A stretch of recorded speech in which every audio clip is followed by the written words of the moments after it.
George here from MetalDisciple.com. This week I have new albums for you from Machine Head and Graveyard. I'm not generally a fan of live albums, but there are some bands and some tours which make for a truly great live album. And Machine Head just happens to be one of those bands, and any tour with Machine Head is bound to be memorable. I had the pleasure of seeing Machine Head on their last tour, and to quote my friend Buke from a texting session we had, listening to this album sounds like I'm standing in the pit singing along. I have to agree.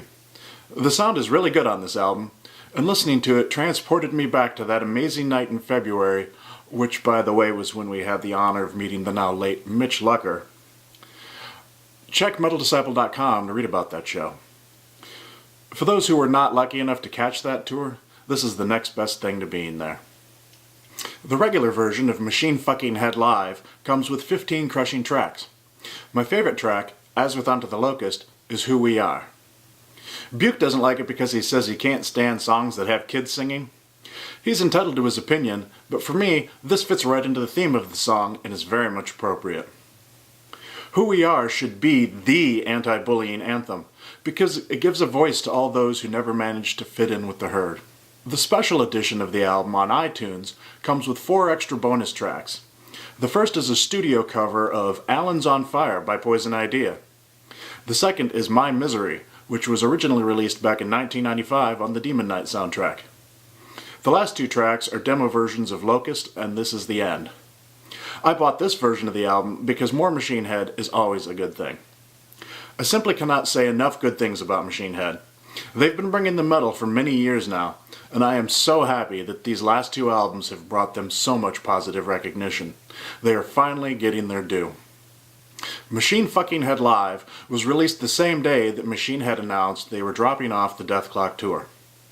Main man Robb Flynn was trying to soldier through to the end of the tour, but was forced to pull out and this week had a double hernia operation to get fixed up and be back in action soon. A speedy recovery to you, Robb. Graveyard is a Swedish retro hard rock band, and Lights Out is their 3rd album. Their 2nd album, released early in 2011, made big waves with their 70s-styled blues rock. I, for one, was fairly surprised to hear a band named Graveyard playing such brilliant hard rock music. I thought perhaps they would be doom or stoner, but no, this was pure blues rock without a hint of irony. A year and a half later, they are back with Lights Out, another album full of modern classic rock. The success of Sweden's Ghost has unleashed an army of imitators jumping on the retro, we're so evil but we sing pretty bandwagon, and I could just throw up, though I still like Ghost. But Graveyard is a completely different beast. Despite the grim-sounding name, Graveyard does not put forth an image or songs that have any real hint of darkness. This sounds to me exactly like what it seems. Fun rock and roll music with an emphasis on catchy songwriting and cool riffs. How refreshing is that?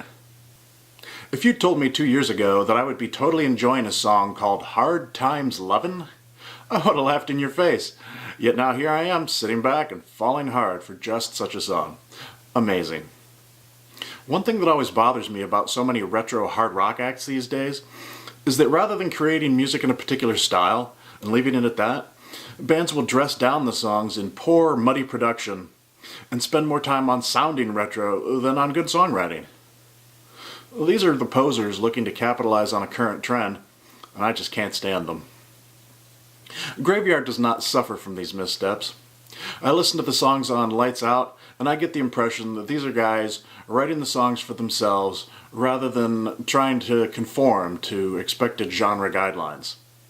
That is the key difference between songs that make up a great album and derivative drivel. Lights Out is another winner from Graveyard. Check these guys out and hear what hard rock is supposed to sound like. That's all for this week. Check out MetalDisciple.com to read the rest of the week's reviews. Stay metal.